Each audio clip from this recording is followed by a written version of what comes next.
আমরা আমার দিকে তাকাবো, আমরা ওইদিকে তাকাতে হবে না। আমরা পবিত্র কোরআন কারীমে মাসকের গুরুত্বপূর্ণ সবক মাস পড়তে গেলে শুধু হুজুর পড়বে আর ছাত্র পড়বে বিষয়টা এরকম না। কিছু বিষয় আছে, এই বিষয়ের ধারণা নিয়ে বসন করলে দ্রুত ফায়দা হবে। তো বুঝে আসছে? যেমন আমরা আলোচনা করতেছিলাম মাখরাজ, মাখরাজের হরফের মাখরাজ সমূহ নাকি আমরা ছোট থেকে পড়ে এসেছি। আরবি হরফ 29টি মাখরাজ, এই 70টি মাখরাজকে আমরা যদি একটু সংকুচিত করি, ছোট করি, তখন আমরা মাখরাজে আম্মার দিকে করতে পারি। মাখরাজে আম্মা কি? মাখরাজে আম্মা হলো মানে খাস মাখরাজগুলি যেখানে জমা হয়েছে, এগুলি কি মাখরাজে আম্মা বলা হয়। যেমন আমরা মাখরাজ হিসাবে কয়টা জিনিস আমাদের সামনে এসেছে? কয়টা জিনিস? পাঁচটার মধ্যে মূল কয়টা? তিনটা। আর অতিরিক্ত কয়টা? পাঁচটার মধ্যে মূল যে মাখরাজ তিনটা, এই তিনটার নাম বলো তো? হাল, লিসান, শাফাতাইন। মাঝে মাঝে প্রয়োজন হবে এরকম তিনটার নাম বলো তো?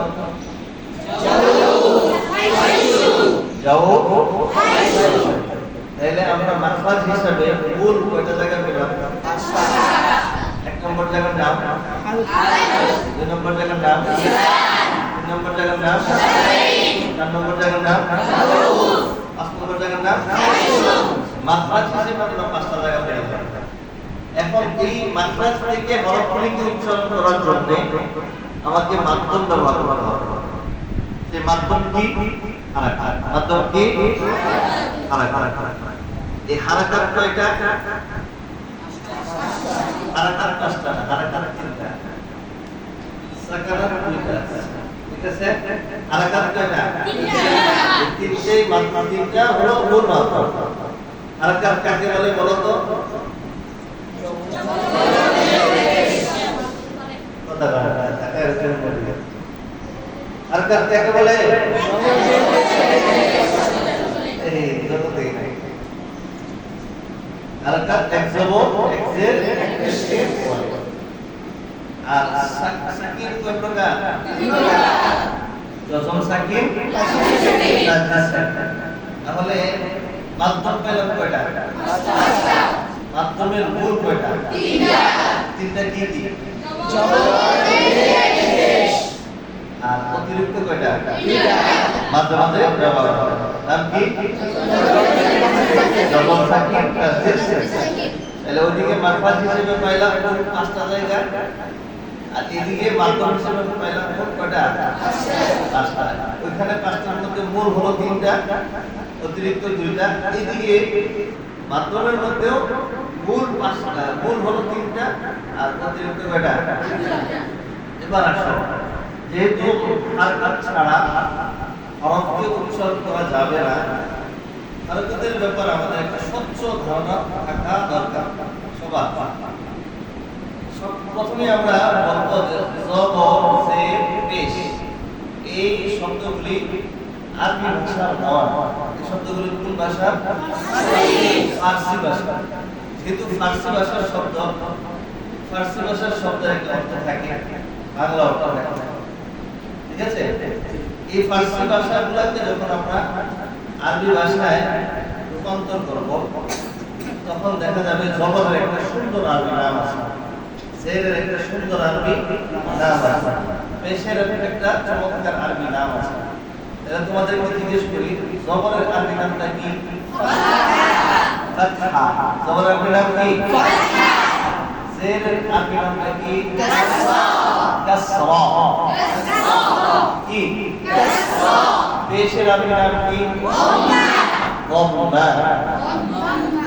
তাহলে জবরের আরবি নাম ফাতহা। ফাতহার একটা বাংলা অর্থ আছে না?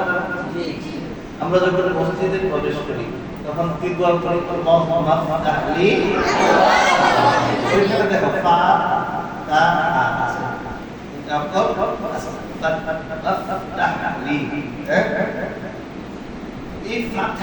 হলো খোলা। দোয়া পড়লাম আমরা আল্লাহুম্মা মাফতাহ লি আবওয়াবা রাহমাতিক। এর অর্থ কি জানো? তোমাদের বলেছিলাম অর্থটা অনেক চমৎকার। অর্থটা হলো আমরা যখন আল্লাহর ঘর মসজিদে প্রবেশ করছি তখন আমরা এই দোয়াটা পড়ছি। দোয়াটা মানে কি? দোয়ার অর্থ কি? দোয়ার অর্থ হলো আল্লাহুম্মা অর্থ হলো হে আল্লাহ ইফতাহ লি, তুমি আমার জন্য খুলে দাও, আমার জন্য খুলে দাও আবওয়াবা রাহমাতিক। আবওয়াবা রাহমাতিক যে বাবু একটা দরজা, বাবুর অর্থ কি? যে একটা দরজা দেখা যাচ্ছে তখন বলা যাবে যালিকা বাবু, ইহা একটা দরজা। ঠিক আছে? এই একটা দরজা না হয় অনেকগুলি দরজা হয় তখন হবে আবওয়াব। তখন কি হবে? দরজার নাম চেঞ্জ হয়ে যাবে, আবওয়াব হয়ে যাবে, বাব থেকে আবওয়াব। আচ্ছা, রাহমাতিকা অর্থ হলো তোমার রহমত। রাহমাতিকা অর্থ কি? আমরা আল্লাহ তাআলার কাছে দোয়া করতেছি, হে আল্লাহ আমি তোমার ঘরে প্রবেশ করতেছি, তুমি আমার জন্য তোমার রহমতের যতগুলি দরজা আছে সবগুলি খুলে দাও। সুবহানাল্লাহ, কত চমৎকার দোয়া।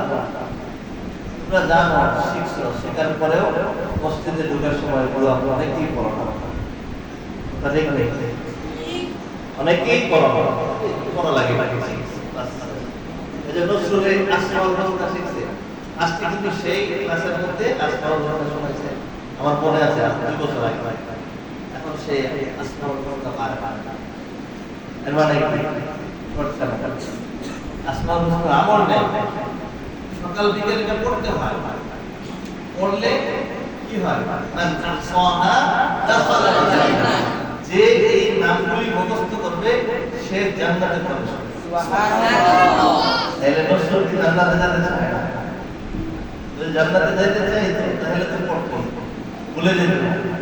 তোমরা যারা জান্নাতে যেতে চাও তোমরা আসমাউল হোসনা মুখস্থ করে পড়ো। ঠিক আছে ইনশাআল্লাহ? ইনশাআল্লাহ। চলো আমাদের মূল পড়ায় আমরা ফাতহা এর অর্থ জানতে চাইতেছি। বাংলা অর্থ ফাতহা, বাংলা অর্থ হলো খুলে দেওয়া। ফাতহা বাংলা অর্থ কি? খুলে দেওয়া, খুলে দেওয়া। কাসরা বাংলা অর্থ হলো ভেঙে দেওয়া। কম্মা বাংলা অর্থ হলো মিলানো। আচ্ছা, এটা হলো আরবি শব্দগুলির অর্থ। এবার ফারসি শব্দে আসো। জবর কাকে বলে? যেটা উপরে থাকে। তোমাদেরকে প্রশ্ন করি, জবর জাবরের উপরে থাকে না নিচে থাকে? উপরে। এজন্য ফারসিতে এটাকে জবর বলা হয়। জের তাদের নিচে থাকে, জেরটা হরফ উপরে থাকে না নিচে থাকে? নিচে। পেশ অর্থ হলো সামনে বাড়ানো। পেশ অর্থ কি? সামনে বাড়ানো। যেমন হুজুরের কাছে আমি দরখাস্ত পেশ করলাম, পেশ মানে সামনে বাড়ানো। কথা বুঝে আসছে? পেশ করা মানে কি? সামনে বাড়ানো। এখন আমি কি সামনে বাড়াবো? আমি যদি মুখ থেকে না খুলি তাহলে আওয়াজটা উপরে যাবে না। আমি যদি মুখ থেকে ভেঙে না দিই আওয়াজটা নিচে যাবে না। এখন জবরের অবস্থান উপরে, জেরের অবস্থান নিচে। এখন আরবিতে যদি আমরা দেখি, জবরের আরবি হলো ফাতহা, ফাতহা বাংলা হলো খুলে দেওয়া। এখান থেকে এই যে এত কিছু আমরা বললাম, শুনলাম, মানে জবরটাকে ফার্সি ভাষা থেকে আরবি ভাষা, আরবি থেকে বাংলা, এই এত কিছু বিশ্লেষণ করা, এত কিছু জানা, বলার অর্থ হলো জবরের আদায়ের সময়, জবর দিয়ে কোনো হরফ উচ্চারণের সময় মুখের ব্যবহারটা কেমন করা সেটা বোঝা। সবচেয়ে বড় সমস্যা হলো আমাদের এই জায়গাটা, জবরের ব্যবহার, জেরের ব্যবহার, পেশের ব্যবহার। এই তিনটা জিনিস যদি আমাদের ঠিক হয়ে যায় পড়া অর্ধেক কন্ট্রোল হয়ে যাবে। তাহলে জবরের ব্যবহারটা কি? জবরের বাংলা হলো পড়ে, হ্যাঁ, আর আরবি হলো ফাতহা, বাংলা হলো খোলা। ফাতহার অর্থ কি? খোলা। এখন তুমি জবরের উচ্চারণ করতে চাও, বা বা মুখ খুলতেছ না, তাহলে জবরের উচ্চারণ করো। কি করতে হবে? বা, বলো বা, বা, বা, বা, জবরের উচ্চারণের মুখের ব্যবহার। বা, বা, বা, বা, বা, মুখ খুলে দিলাম। তো যদি না বা, বা, বা জবর আদায় হলো না। এবার জেরের উচ্চারণটা দেখো, জের মানে কাসরা, কাসরা বাংলা হলো ভেঙে দেওয়া। ভাঙ্গার সুরত কি? ভাঙ্গার সুরত কি? ভাঙ্গার সুরত হলো দুই পাশকে চাপায় দেওয়া। আসলে যেমন মুখ চেপে যায়, আসলে কি হয়? আসলে মুখ চাপে না। কেউ যদি বলে হুজুর আমি মুখ না চাপায় হাসতে পারি, তাহলে তার হাসিটা কেমন হবে? হাসলে মুখটা কি হয়ে যায়? ছড়ায় যায়। এটার নাম ভেঙে দেওয়া। এটার নাম কি? এবার দেখো তুমি উচ্চারণের সময় বাজে বি বে না বি বি বি বি বি বি বি। এখন তুমি তোমার চেহারাকে, তোমার মুখকে দেখবে আয়নার মধ্যে, যখন তুমি উচ্চারণ করবে বিস, উচ্চারণের সময় চাপতেছে কিনা, তাকে বেশ বেশ বিস ভেঙে দেওয়া। কাসরা মানে কি? ভেঙে দেওয়া। তুমি যে হরফটা উচ্চারণ করবে, যদি জের দিয়ে উচ্চারণ করো তোমার মুখটি কি করতে হবে? ভেঙে দিতে হবে। বিস মিল জবর লা বিসমিল্লাহ হির রাহমান বিসমিল্লাহ হির রাহমান নির রাহিম।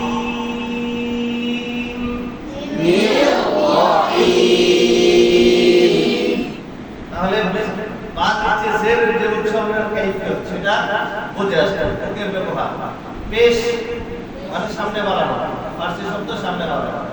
যদি তুমি আরবিতে আসো তখন মিলান, মিলানোর সুরত কি হবে? একদম গোল। পেশের মাথাটা যেমন গোল, মুখটাকে এমন গোল করতে হবে। বু বু বু গোল করে শেষ না, গোল করে সামনে বাড়াইতে হবে, যেহেতু পেশ করতে হয়। বু বু বু বু বু বু।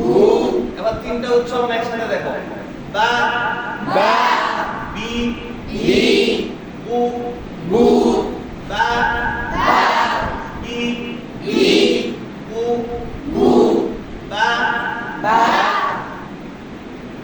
পরিমাপটা দেখে নাও, যখন তুমি উচ্চারণ করবে মুখ কি পরিমাণ খুলবে? দুইটা আঙ্গুল যাতে করে বা বা বি বি বু বু বা বা বি বি বু বু। একটা হরফ নিয়ে আমি তোমাকে মুখের ব্যবহার দেখাবো। এবার আমরা প্রশ্ন করব মাখরাজের তরতিবে, মাখরাজের সুরতে। মাখরাজের সুরত কি? প্রথমে হাল, প্রথমে কি? তারপরে লিসান, তারপরে হাল থেকে কয়টা হরফ উচ্চারণ হবে? 6টি। লিসান থেকে কয়টি? 18টি। শাফাতাইন থেকে কয়টি? 4টি। এই 28টি উচ্চারণের ধারাবাহি। প্রথমে আমরা হালকের হরফগুলো উচ্চারণ করব। যখন হরফ উচ্চারণ করব তখন হরফটা কোন জায়গা থেকে উচ্চারণ হয় সেই জায়গাটাতে খেয়াল রাখতে হবে। অর্থাৎ হলকে আমরা তিন ভাগে ভাগ করব। একটা হলো হলকের শুরু, হলকের মধ্যখান, হলকের শেষ। এবার যদি আমি তোমাদেরকে হাতটাকে যদি আমি হলকের শুরু বানায় দেখাই, তাহলে এখানে দেখো, এখান থেকে নিয়ে এই পর্যন্ত, এখান থেকে এই পর্যন্ত, এই যেটা হলো হালক, হাল মানে কনফারেন্স। এটা হলো হলকের শুরু, এটা মাঝখান, এটা শেষ। এখান থেকে উচ্চারণ হবে দুইটা হরফ, এখান থেকে দুইটা হরফ, এখান থেকে দুইটা হরফ। তাহলে তিনটা জায়গা থেকে দুইটা দুইটা করে হরফ উচ্চারণ হলে কয়টা হয়? 6টা। এই 6টা হরফকে বলা হয় হরফে হালকি। হরফে হালকি ষষ্ঠ আদায় নূরে আইন আমদাহা আল্লাহু আইন। জাস্ট এই 6 হরফের নাম হলো হরফে হালকি। এবার আসো আমরা হালকের হরফগুলিকে মুখের ব্যবহার ঠিক রেখে উচ্চারণ করব। শুরু থেকে আমি যখন উচ্চারণ করব তখন এখানে আমি খেয়াল করব আমার অনুভব হয় নাকি অন্য জায়গায় অনুভব হয়। হ্যাঁ হরফের উচ্চারণের সময় অনুভবটা কি মাখরাজে হচ্ছে না অন্য কোথাও হচ্ছে, এটা কিন্তু গুরুত্বপূর্ণ বিষয়। চলো আ আ আ আ ই ই উ উ আ ই ই উ উ আ সেকেন্ড উচ্চারণ ই ই উ উ বুঝা যায় এখানে? বুঝা যায় না? তাহলে তাসদীদ দিয়ে হামজার উচ্চারণ নাই, তারপরেও তাসদীদ দিয়ে আমরা উচ্চারণ করতেছি মস্কের সুবিধার্থে। আ আ আ আ আ ই আ ই আ উ আ উ আ এখানেও কিন্তু জবরদের পেশ আছে, আছে না? আ আ আ ই জের ব্যবহার, ই আ ই আ পেশের ব্যবহার, উ আ উ আ আ আ আ ই ই ই ই উ উ উ উ আ ই উ আ ই উ উ ই আ উ ই আ আ ই উনি আ ই উনি মজা করে বলো আ ই উনি আ ই উনি আনকি আওয়ালি আ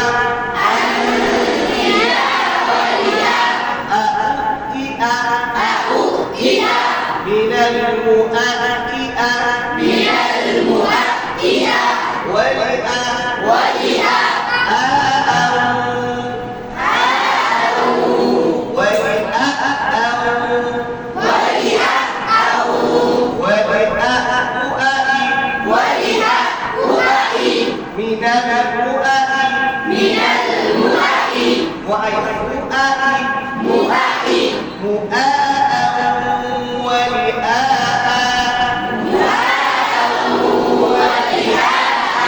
আমি যখন বলবো আমার মুখের দিকে দেখতে হবে, কারণ আমি এতক্ষণ যে ওয়াজ করলাম আমার মধ্যে আমল আছে কিনা, ঠিক না? এটা তোমাকে দেখতে হবে, তুমি না দেখলে কিন্তু আমার আমলটা বুঝবে না। হুজুর বলে চাপা মারলো, নিজে আমল করলো না, হ্যাঁ এটা হবে না। হ্যাঁ আগে আমাকে আমার মুখ ঠিক করতে হবে। হ্যাঁ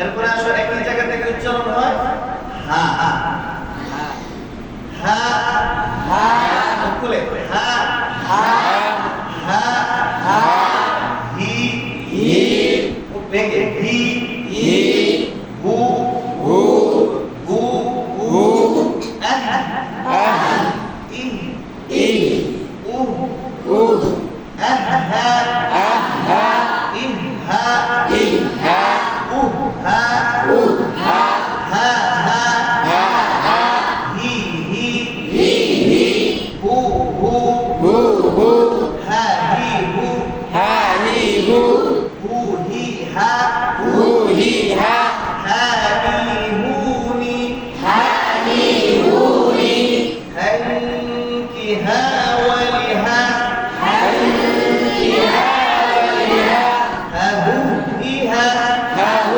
إيها من المهدئها من المهدئها ولها ولها هاهو هاهو ولها هاهو ولها هاهو ولها مهدي ولها مهدي من المهدي من المهدي مهاهو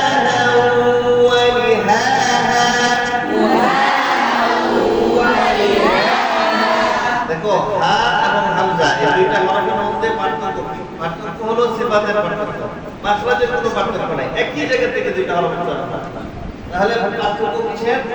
সিফাতের। হামজার মধ্যে সিফাত কি? জাহাদ, শিদ্দা, ইস্তিফাল, ইনফিতা, ইসবাত। আর হার মধ্যে সিফাত কি? হামজ, রাফা, ইস্তিফাল, ইনফিতা, ইসবাত। তাহলে প্রথম দুইটা জোড়ার মধ্যেই পার্থক্য। হামজার মধ্যে বাতাস বন্ধ, আওয়াজ বন্ধ, আর হার মধ্যে বাতাস চালু, আওয়াজ চালু। উচ্চারণের মধ্যে এই জিনিসটা তোমাকে খেয়াল করতে হবে। তুমি যদি তারতিল পড়ো, তারতিল বুঝো, লক্ষ্য পড়ো, কেরাতের সুরে পড়ো, এটাকে তারতিল বলা হয়। হ্যাঁ فمهل الكافرين أمهلهم رويدا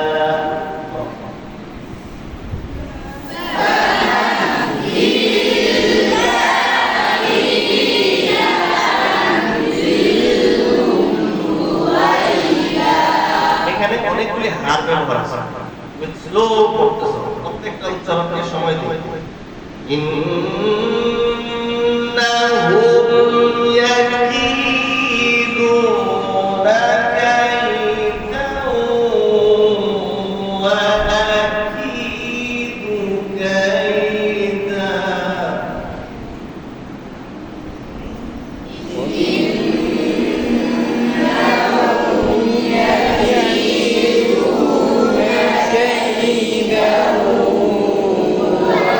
আকিদু কাইদা গুন্না মাদ মুখের ব্যবহার খেয়াল করতে হবে জের ইন্নাহুম ইয়াকিদুনা কাইদান ওয়া আকিদু কাইদা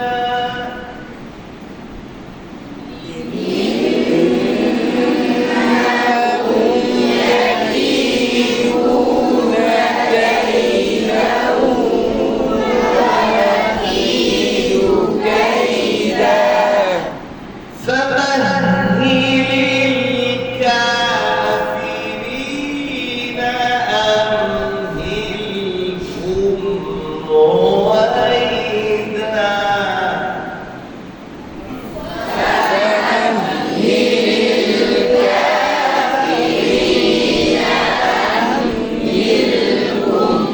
أمهلهم رويدا إنهم يكيدون كيدا وأكيد كيدا فمهل الكافرين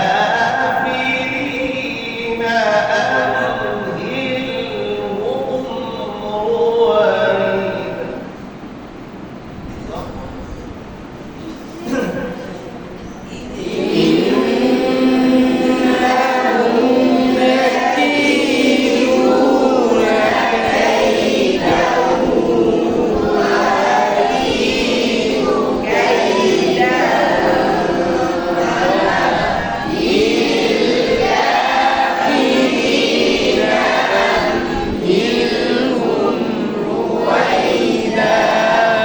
মুখের ব্যবহার খেয়াল করতে হবে মুখের কোন অঞ্চলে যায় মুখের ব্যবহারটা ঠিক রাখতে হবে জবরের উচ্চারণে পেশের উচ্চারণ জেরের উচ্চারণ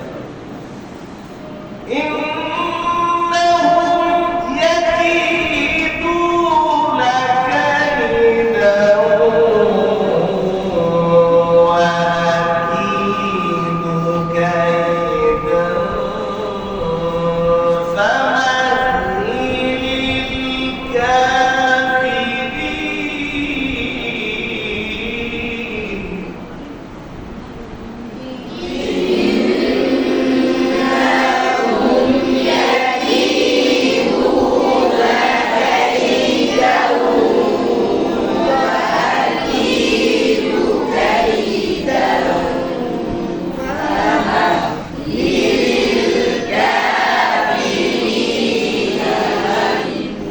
فمهل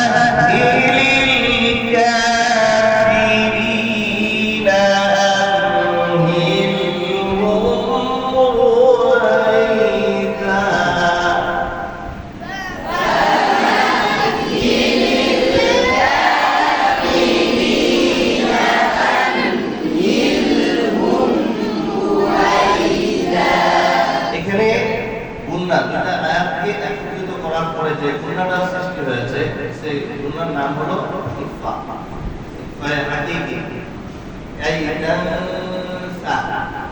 তানবিনের পরে কি আসছে তো তানবিনের পরে যখন ফা আসছে গুণা আদায়ের সময় ফা মাত্রায় অবস্থান করতে হবে খেয়াল করতেছো কিনা নাকি উচ্চারণ করতেছো বা কোন আদায় করতেছো গাই দাম দাম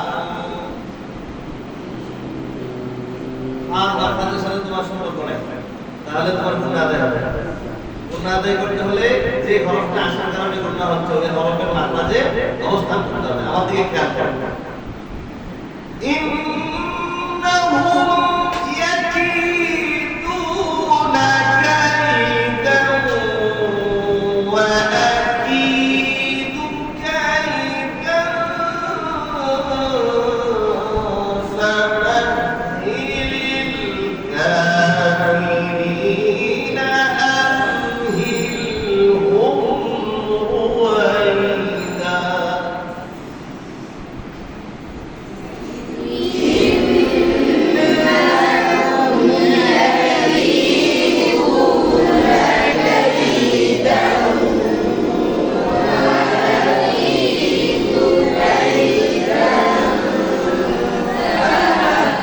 فمهل الكافرين أمهلهم رويدا তাহলে আমরা উচ্চারণ করতেছি কোন হরফ হ্যাঁ কোন হরফ মাখরাজ কোথায়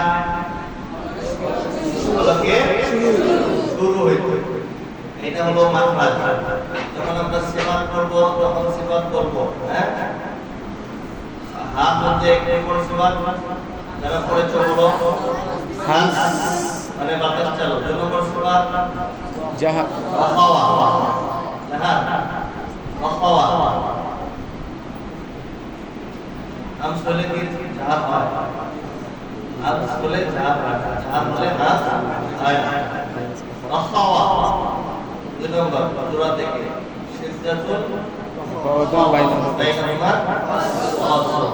তাহলে সিজদা 8 হরফে হা নাই তাওয়াসসুদের 5 হরফে হা নাই সিজদা এবং তাওয়াসসুদে না থাকা মানে কি এটা আখাওয়া দুই নম্বর সিফাত কি আখাওয়া এক নম্বর হাস দুই নম্বর আখাওয়া তিন নম্বর ইস্তিফাল ইস্তিফাল কেমনে বুঝলাম ইস্তিআলা হরফে নাই চার নম্বর বলো ইনফিতাহ কিভাবে বুঝলাম যে তাওয়াক্কুল হরফে নাই পাঁচ নম্বর ইসমাত ইসমাত কেন ইদরাকের ছয় হরফে নাই তাহলে হাস মধ্যে কয়টা সিফাত পেলাম পাঁচটা হাস আখাওয়া ইস্তিফাল ইনফিতাহ ইসমাত এই পাঁচটা সিফাত একই সাথে কিভাবে আদায় হয় সেটা তোমাকে আদায় করে বুঝে নিতে হবে শুধু মুখস্থ করলে হবে না তোমাকে জিজ্ঞেস করা হলো হা মধ্যে কয়টা সিফাত বলো তো তিনটা শ্বাস করে বলে দিলাম হাল সাফা ইস্তিফাল কিভাবে ইসমাত কিন্তু আদায় করে দেখাও এখন আর পারো না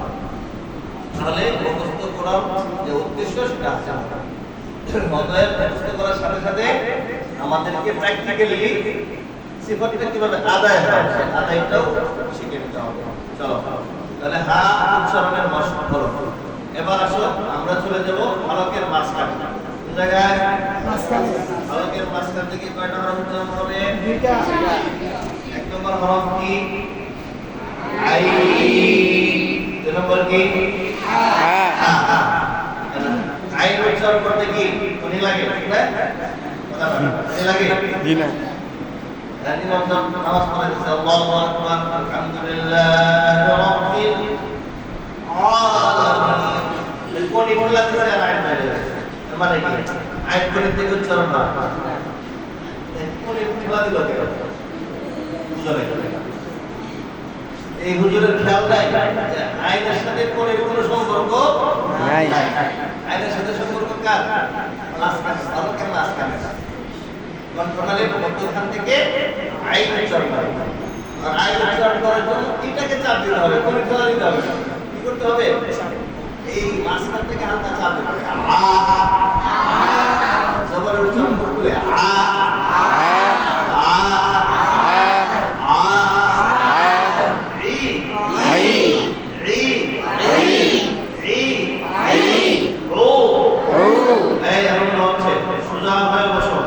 সুন্দর করে বলো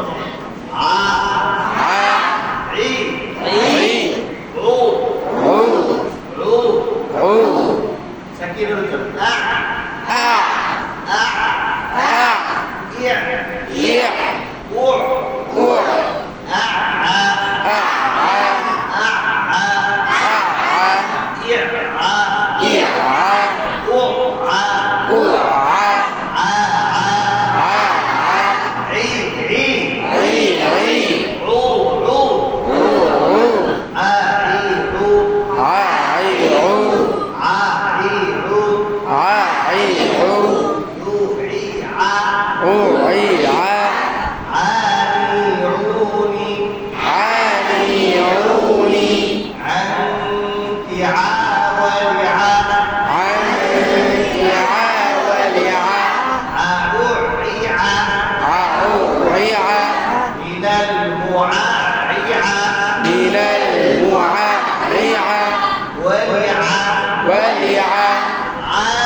আওয়াজ বন্ধ করে দে তাহলে ভিতরে সুর চলে আসবে।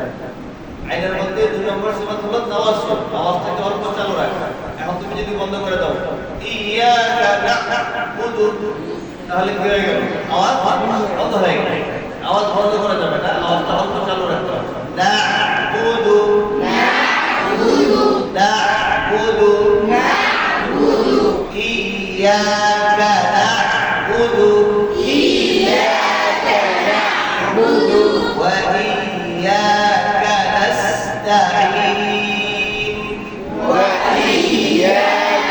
نستعين আইনের মধ্যে যখন তাশদীদ হয় তখন উচ্চারণটা কঠিন হয়। যেমন ওয়াইদাল জাহিমু সুইরাত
জবরটা যদি লম্বা হয় আমাদের সাথে হয় তাহলে পুরার পরিমাণটা দীর্ঘ হবে।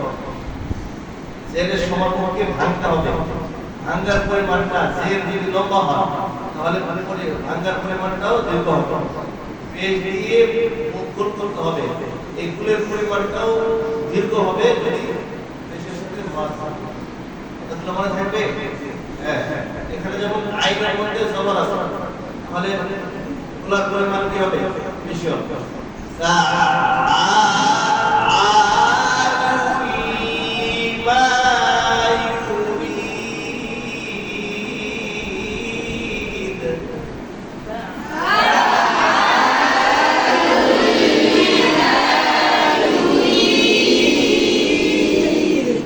فذلك الذي يدعو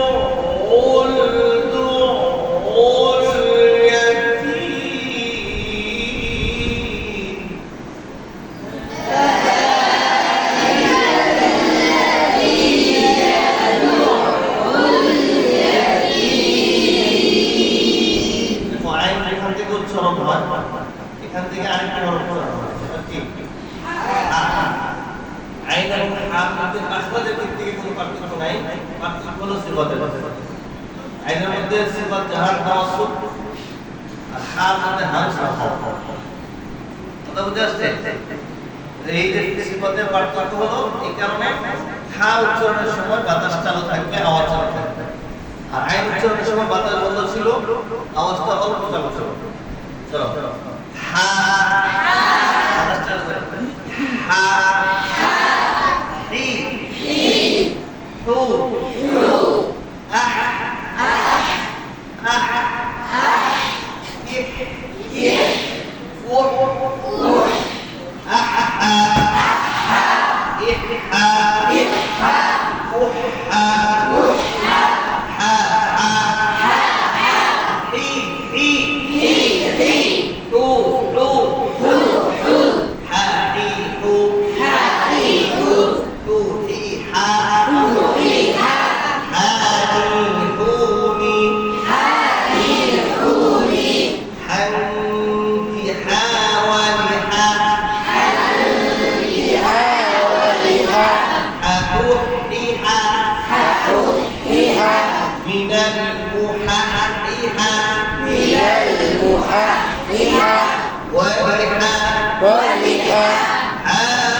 نعبد وإياك نستعين وإياك نستعين اهدنا الصراط المستقيم اهدنا الصراط المستقيم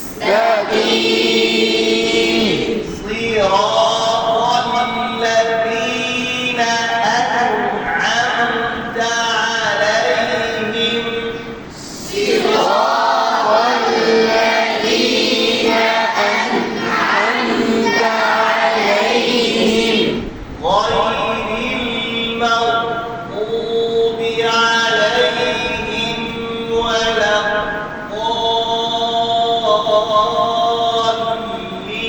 الضالين غير المغضوب